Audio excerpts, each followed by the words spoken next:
Bonjour à vous. Alors voilà, je suis de retour après ces longs mois. Je vais continuer sur la nuit de l'autre. Alors c'est un peu particulier comme titre, mais ça évoque certaines choses dont je vais vous parler maintenant. Alors il ne fait pas bien chaud. Quand le soleil est là, c'est agréable, mais autrement, il y a une petite fraîcheur. Voilà, donc je vous ai déjà parlé de la beauté, de tout ce qui est bon, de l'importance de la lumière intérieure, d'une attitude intérieure. Et il y a beaucoup de choses à dire sur la lumière, surtout en plus en plein hiver, quand j'ai écrit ce texte. Là maintenant, on est au début du printemps, c'est autre chose. Coïncidence ou pas, l'hiver, c'est aussi la nuit, c'est le froid, c'est l'intériorité. Alors je vais aborder ce qui précède la lumière de nos vies, en vous parlant de cette nuit de l'âme, et des fois aussi de la nuit de l'autre. Alors qu'est-ce que je veux dire par là? La nuit, c'est tout ce qui va nous toucher profondément. Par exemple, les difficultés justement que traversent nos semblables ou nos proches. C'est cela la nuit de l'autre aussi. Car au-delà de nos galères personnelles, les souffrances des autres peuvent nous affecter.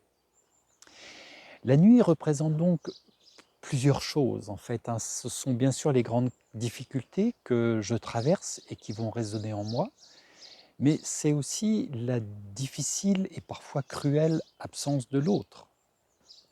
Et puis la nuit, c'est également par extension l'apparente absence du divin, ce grand autre, ce grand autre, celui qui pourrait me secourir et qui semble rester dans l'ombre de mon obscurité. Il est invisible, semble indifférent. Ce n'est pas la réalité que nous décrivent les textes sacrés.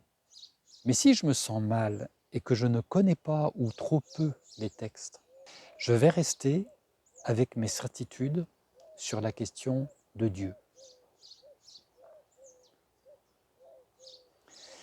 En fait, dans certaines situations douloureuses, j'ai pu avoir fait le tour, me semble-t-il, des solutions possibles. Et j'ai besoin d'une aide secourable, d'une solution, et je n'obtiens pas de réponse. Donc c'est la nuit totale, je suis abattu, ça peut être vraiment très douloureux. Pourtant, je sais qu'à chaque battement de mon cœur, la vie frappe à la porte, qu'à chaque respiration, elle se déploie et me nourrit, mais ça ne résout rien. Je peux bien sûr me dire, en m'inspirant de différentes philosophies et sagesses, comme la symbolique du yin et du yang, que dans la nuit la plus noire, un embryon de lumière représente toujours cette vie présente, même si cette clarté n'est pas visible ou reste bien faible. Et là, je peux m'encourager en me disant qu'il se trouve un autre point d'importance. C'est l'impermanence des choses, leur interdépendance même, et que tout est à sa place finalement, et que je dois vivre cette période pour en tirer une leçon qui me rendra plus fort. Et puis encore d'autres paroles de sagesse. Cependant, la lourdeur et la douleur demeurent. Ce n'est pas agréable, mais je relativise, et c'est déjà ça. C'est important. Alors bien entendu, nos nuits de l'âme vont être imprégnées de différentes nuances de noir. Ces nuits peuvent être suite à un traumatisme, à un malaise existentiel, à un accident, une séparation. Ça peut être une trahison aussi, un deuil. Et nous sommes là avec la crainte, la peur, l'inconfort. Ces ressentis peuvent nous déstabiliser et parfois nous faire tomber, pas toujours, dans des angoisses, des ruminations, qui vont semer en nous la division et saper notre équilibre. Alors dans la Bible, cette division, elle est un aspect de notre adversaire intérieur, le diviseur, le diabolos. C'est le principe de non-vie, de la non-paix, de la tristesse sans fond qui peut déboucher sur des pensées grises foncées, voyez, des idées noires. Alors si je considère la Bible, elle me dit que je suis face à un adversaire intérieur, celui qui est aussi appelé le Satan, à la fois symbole et réalité spirituelle. Il représente en nous l'ennemi, le pouvoir de nuisance, la division. Le mot diable, il est issu d'un verbe grec. C'est toujours intéressant d'avoir les significations. Donc ce mot, c'est diabalo, jeter à travers, pour dissocier, diviser. Donc quand il est parlé de diable, de Satan, il est bon de comprendre par là qu'il s'agit d'une puissance qui agit en nous, qui nous sépare, nous divise et nous désunit finalement. Plutôt, bien sûr, qu'une créature hideuse et cornée avec une petite fourche, parce que ça, c'est une image qui nous fait gentiment sourire, c'est tout, quoi. Et ce personnage biblique, il a de nombreux noms. Il est aussi appelé prince de ténèbres, prince des ténèbres, et puis aussi le père du mensonge. Alors, c'est l'auteur de certaines peurs, on pourrait dire, de certains doutes, de la volonté de nuire de manière générale. Alors, pour se connecter à la lumière des lumières, il est proposé une autre personne qui, elle, va synthétiser le divin. Elle en est son empreinte physique et humaine.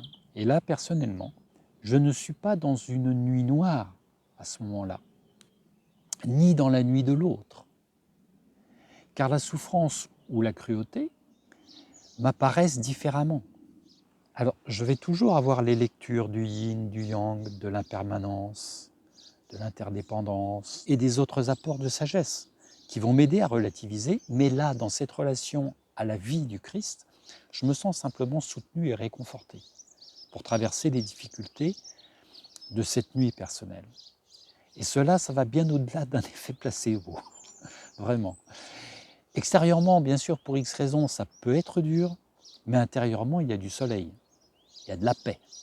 Et ça, c'est inexplicable. Mais c'est bienvenu, c'est le miracle de la vie. Et le divin, dans sa grande sagesse et bonté, permet à d'autres personnes, quelle que soit la culture, la religion ou les croyances, de vivre aussi ces moments de grâce, ces moments un peu inexplicables. Et même les scientifiques peuvent également vivre et accepter cette démarche intérieure sans pour autant renier en eux-mêmes leur logique d'observation clinique ou scientifique. Voilà, nous reviendrons un de ces jours sur ces merveilles qui se manifestent dans nos cœurs parce que nos esprits se sont ouverts à la présence du grand autre, qui est par nature indéfinissable, dans le sens que cette nature divine est trop complexe pour qu'on l'enferme avec des mots ou des concepts. Mais cette réalité invisible se manifeste comme profondément aimante. Elle est présente et concrète dans nos vies. Alors bien sûr, elle est invisible, souvent. Je vous dis à tout bientôt pour aller jusqu'à la fin de cette nuit et vers le petit matin des lumières. À bientôt.